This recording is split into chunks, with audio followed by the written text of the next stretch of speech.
Welcome to வசந்தம் சமையல். இன்றைக்கி நம்ம எல்லாருக்கும் பிடிச்ச ஸ்வீட்டு குலோப் ஜாம் எப்படி செய்கிறதுன்னு பார்க்கலாம். அதுக்கு முன்னாடி நம்ம சேனலை சப்ஸ்கிரைப் பண்ணாதவங்க சப்ஸ்கிரைப் பண்ணிக்கோங்க. இந்த பெல் ஐக்கானையும் ப்ரெஸ் பண்ணிக்கோங்க. நான் போடுற ஒவ்வொரு வீடியோவும் உங்களுக்கு நோட்டிஃபிகேஷனில் வந்துடும். வாங்க இப்போ எப்படி குலோப் ஜாம் செய்கிறதுன்றதை பார்க்கலாம். இதுக்கு நான் குலோப் ஜாம் மிக்ஸ் வச்சு தான் செய்ய போகிறேன். இது 200 கிராம் எடுத்திருக்கேன் குலோப் ஜாம் மிக்ஸு.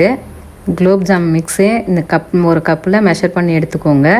அதில் 4க்கு 1 கப்பு பால் சேர்த்து மிக்ஸ் பண்ணிக்கலாம். 200 கிராம் சர்க்கரை, பால், குங்குமப்பூவு, கொஞ்சம் ஏலக்காய் தூள், நெய் கொஞ்சம். 3 கப்பு குலோப் ஜாம் மிக்ஸ் இருந்தது. 3/4 கப்பு பால் காய்ச்சி எடுத்திருக்கேன். இந்த அளவு சரியாக இருக்கும். இதை கொஞ்சம் கொஞ்சமாக சேர்த்து மிக்ஸ் பண்ணி எடுத்துக்கலாம். ரொம்ப டைட்டாகவும் இருக்கக்கூடாது, ரொம்ப லூஸாகவும் இருக்கக்கூடாது. நல்லா மிக்ஸ் பண்ணி எடுத்துக்கோங்க.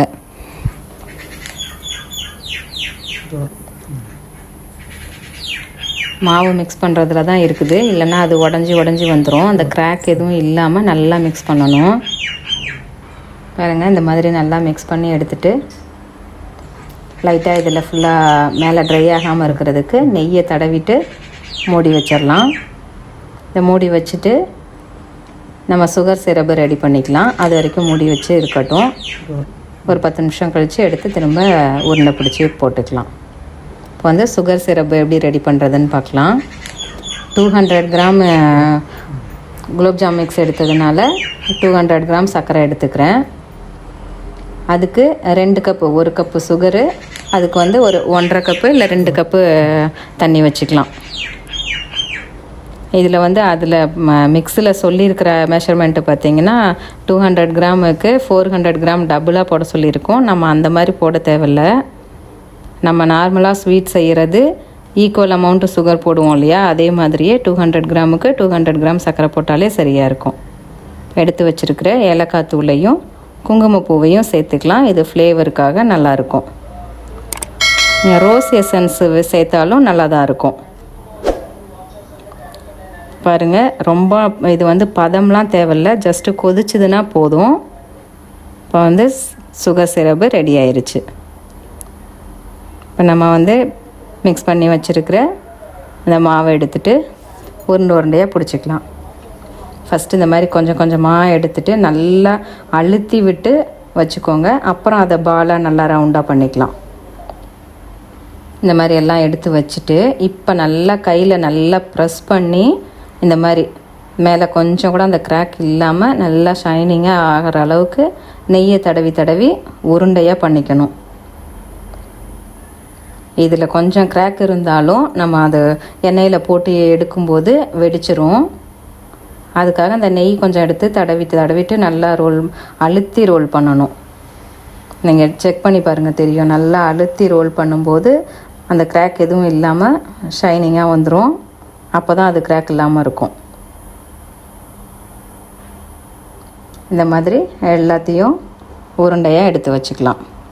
ரொம்ப பெரிய பாலாக பண்ணாதீங்க, உள்ளே வேகாமல் இருக்கும், அதனால் சின்ன சின்ன உருண்டையாகவே பண்ணிக்கோங்க. இது 200 கிராம் மிக்ஸு இத்தனை உருண்டை வந்திருக்கு. இப்போ ஒரு பேனில் ஆயில் போட்டு அது ரொம்ப கொதிக்கக்கூடாது, லைட்டாக சூடானதுமே போட்டுக்கோங்க. இந்த குலோப் ஜாம் உருண்டையை போட்டதும் உடனே மேலே வந்துச்சுன்னா அது எண்ணெய் ரொம்ப சூடாக இருக்குதுன்னு அர்த்தம்.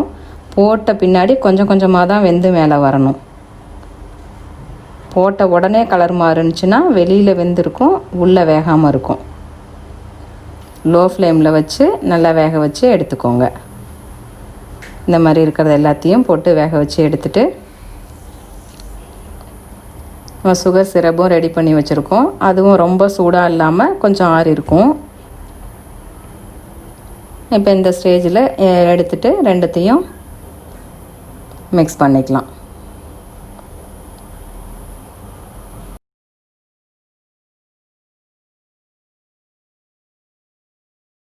இப்போ இதை நல்லா ஒரு அகலமான பிளேட்டில் எவ்வளோ குலோப் ஜாம்ஸ் இருக்கோ அது ஃபுல்லாக மூழ்கிற அளவுக்கான அகலமான பிளேட்டோ பவுலோ எடுத்துக்கலாம். இப்போ இதில் மாதிரி எல்லாம் ப்ளேஸ் பண்ணிவிட்டு இந்த சுகர் சிரப் வந்து நம்ம அதில் ஏலக்காய் தூளும் குங்குமப்பூவும் சேர்த்துருக்கிறதுனால அதை ஃபில்ட்ரு பண்ணி எடுத்துக்கலாம். அந்த குங்குமப்பூவை மட்டும் தனியாக எடுத்து திரும்ப இதுலேயே வச்சிட்டிங்கன்னா அது நல்லா அந்த ஃப்ளேவர் அப்படியே இருக்கும். இன்னும் அந்த எசன்ஸும் இறங்கிட்டே இருக்கும் இதுலேயே இருக்கும்போது. நீங்கள் ரோஸ் எசன்ஸ் போட்டிங்கன்னா ஏலக்காய் போட தேவையில்ல. ரெண்டுத்தில் ஏதாவது ஒன்று மட்டும் போடுங்க, அப்போ தான் நல்லாயிருக்கும். நான் வந்து ப்ரௌன் சுகர் போட்டதுனால சிரப் இந்த கலரில் இருக்குது. ஒயிட் சுகர் போட்டிங்கன்னா இன்னும் டிரான்ஸ்பரண்ட்டாக இருக்கும். பாருங்கள், இப்போ சுவையான ஸ்வீட்டு குலோப் ஜாமு ரெடி ஆயிருச்சு. நீங்களும் இதே மாதிரி செஞ்சு பாருங்கள். எப்படி இருக்குதுன்னு கமெண்ட் பண்ணுங்கள், லைக் பண்ணுங்கள், ஷேர் பண்ணுங்கள், தவறாமல் சப்ஸ்கிரைப் பண்ணுங்கள். தேங்க்ஸ் ஃபார் வாட்சிங்.